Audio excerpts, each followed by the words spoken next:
What's up, beautiful people? My name is Richard, and welcome to the wonderful world of cybersecurity. In this channel, we're going to cover everything from the very basics of cybersecurity to the more advanced stuff to how to land a job if this is something that you're interested in working in as a career, and all the above and everything else. And in today's video, we're going to talk about if cybersecurity is still the move in 2026 if you want to pursue a career in it.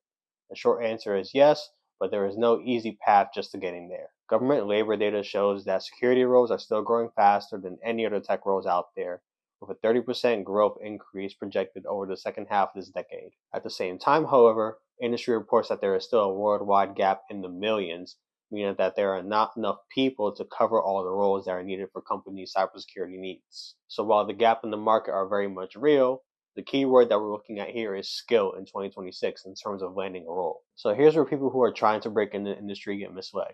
It takes more than a few certifications to land a role in cybersecurity at the entry level.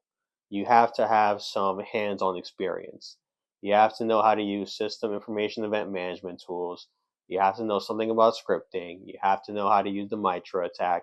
You have to know something about cloud computing.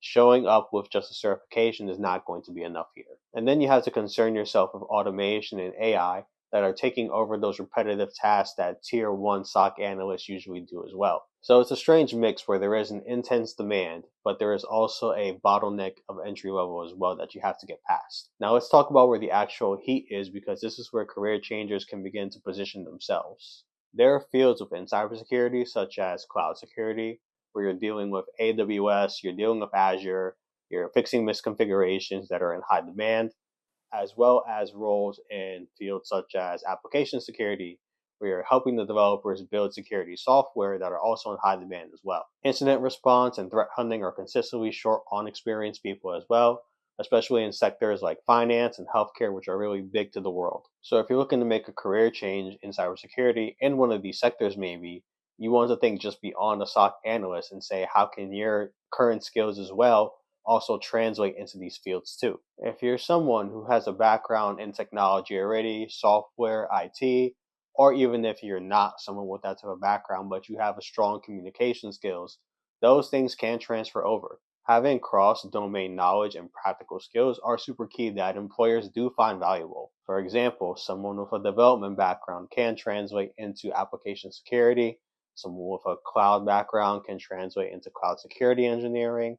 There are very many avenues if you have a technical background that you can go through. If you don't have a technical background, being able to do things like write clear documentation and being able to cross collaborate with product teams are things that employers do find valuable as well. So if you're someone who is serious about transitioning into cybersecurity in 2026, there are definitely 3 things I recommend you should be doing.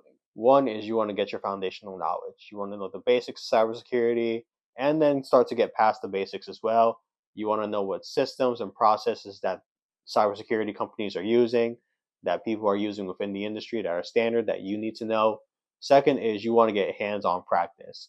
However that may be is up to you, that you feel like is best for you in terms of gaining the experience of that.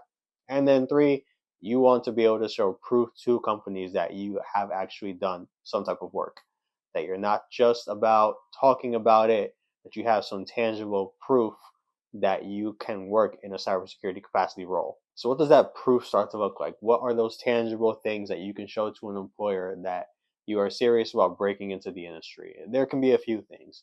It can be a portfolio of lab reports that you've done. It can be a portfolio of threat hunts that you've done on your own, of incident reports that you've done on your own, pairing that with some modern technologies that companies use that you've used to create those reports. And then, in my opinion, showing that you have some type of niche skill set to yourself. Like, hey, you know how to script and automate tasks. You know something about cloud computing. You know how to run certain things in terms of cloud computing. And maybe having one certification or 2 doesn't hurt to top that off as well. And when you do all those things, you don't look like someone who is trying to transition into the industry. You look like someone who is already in the industry. You look like an authority within the industry already.